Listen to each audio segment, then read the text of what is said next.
నేను సపోర్ట్ చేయడం వల్లే అమ్మా నాన్నలు స్వామీజీ దగ్గరకు వచ్చారు. నువ్వు ముందు అది గుర్తు చేసుకో. ఏదో పెద్ద ఘనకార్యం వెలగబెట్టేసినట్టు అలా మాట్లాడతావెందుకు? నువ్వు సపోర్ట్ చేయకపోతే మాత్రం నేను అత్త మామలని ఒప్పించుకుని ఉండేదాన్ని కాదనుకుంటున్నావా? అవునా? అయితే ఆ విధంగానే చేసుండాల్సింది. నేను పిచ్చోడిని, మధ్యలో అనవసరంగా దూరాను. చిన్న పని చేసినందుకే నీకు నువ్వు గొప్పడవని అనేసుకుంటున్నావు. నేనెంత చేస్తున్నా అందరితో మాటలు పడ్డం తప్ప అభినందించేవారు ఒక్కరూ లేరు. అభినందించే పనులు చేస్తే అందరూ అభినందిస్తారు. గతంలో మీ అమ్మ ఊరికి సేవలు చేయడం వల్ల అభినందనలు వచ్చాయి. నీరాజనాలు, సన్మానాలు అన్నీ జరిగాయి. ఊరి కోసం చేయకపోయుంటే ఆమెకు అంత పేరొచ్చుండేదా? ఎక్కడి నుంచి ఎక్కడికో తీసుకెళ్తున్నావు? నువ్వు ఏది వదిలిపెట్టావో దాని గురించి మాట్లాడుతున్నాను. ఆగండి. అసలు మీరెందుకు గొడవ పడుతున్నారో నేను తెలుసుకోవచ్చా? ఎలా మాట్లాడుతుందో చూడమ్మా మీ అమ్మ.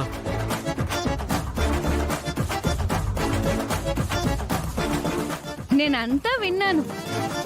నేను మాట్లాడిన దాంట్లో తప్పేమైనా ఉందా అమ్మా? అంటే నేను మాట్లాడిన దాంట్లో తప్పుందా? ఇంకా మీరు ఈ గొడవని పొడిగించకండి. ఇద్దరు మాట్లాడిన దాంట్లో తప్పులేదు. ఇద్దరు మనసులో ఏదో పెట్టుకుని బయటకి ఇంకొకటి మాట్లాడుతున్నారు. మనసులో ఏముందో అదే మాట్లాడానమ్మా నేను.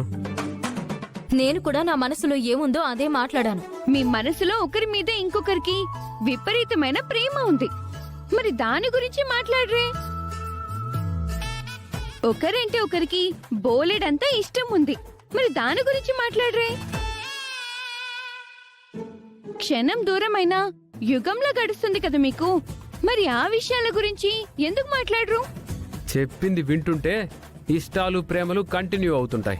ఎన్ని గొడవలు వచ్చినా కోపాలు తాపాలు చూపించుకున్నా మా మనసులో ఉన్న ప్రేమ ఇష్టం పోదు.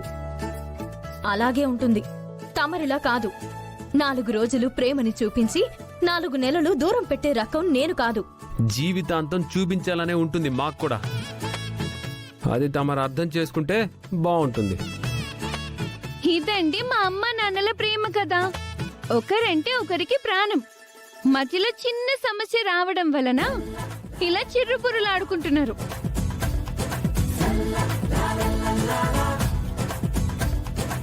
అమ్మ నాన్న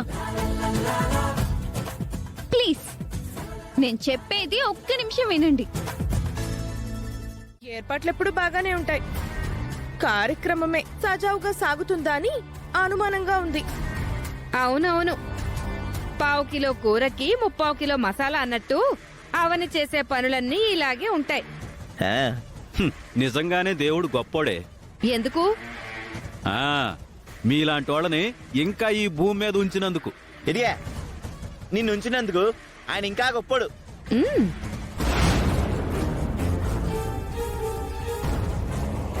నేనెప్పుడు గొప్పోడ్నేరా. డబ్బా కొట్టకు.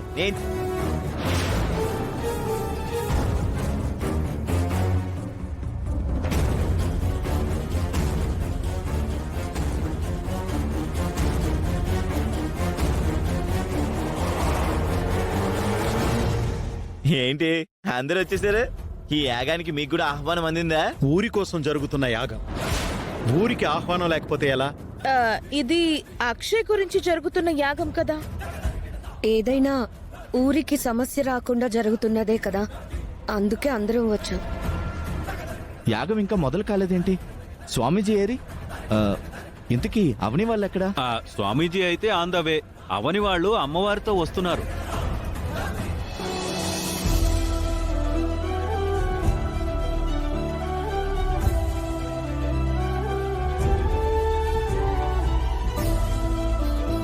పదండి.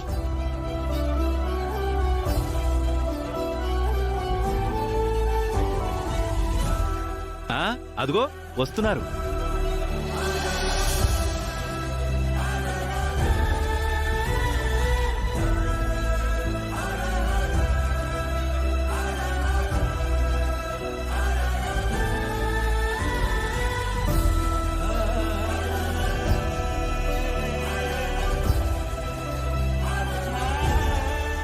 ఊరి గురించి మీరు మీ వంతుగా ప్రయత్నం చేస్తున్నారు. మీకు తోడుగా నేను కూడా ఉందామనొచ్చాను. ఇది అందరం కలిసికట్టుగా ఎదుర్కోవాల్సిన సమస్య. కాబట్టి మీరంతా వచ్చినందుకు మీ అందరికీ కృతజ్ఞతలు.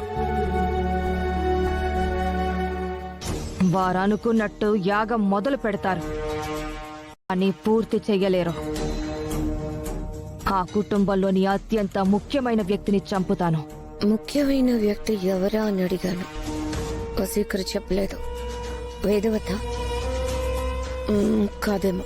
ప్రసాద్ రావా? అతను అయి ఉండడు. శ్రీకరా? శ్రీకర వల్ల వసీకరకు ఉపయోగం లేదు. అక్షయ అయి ఉంటుందా? బావా, ఏంటి బావా, నీ చావు ఎట్నుంచి వస్తుందోనని నీకు చాలా భయంగా ఉంది కదా? అవునమ్మా, ఒక్క మాట చెప్పండి. బల్లి మీద పడిన వారు యాగం దగ్గర ఉండకూడదు.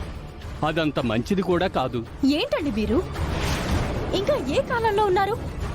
నమ్మకాలుండొచ్చు గాని మూఢ నమ్మకాలు ఉండకూడదు. మీరు సిటీలో ఉంటారు, మీకు ఇలాంటి పట్టింపులు ఉండకపోవచ్చు. మా దగ్గరైతే ఇలాంటి పట్టింపులుంటాయమ్మా.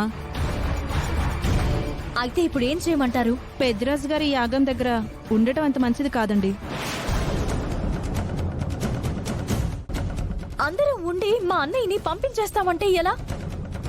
అందుకు నేను ఒప్పుకోను. అవని, పర్లేదులే అమ్మా, నేను వెళ్ళిపోతాను. మీరు కార్యక్రమం శుభ్రంగా జరిపించుకోండి. నువ్వెక్కడికి వెళ్ళొద్దన్నయ్యా. పూజలన్నాక పద్ధతి ఉండాలమ్మా.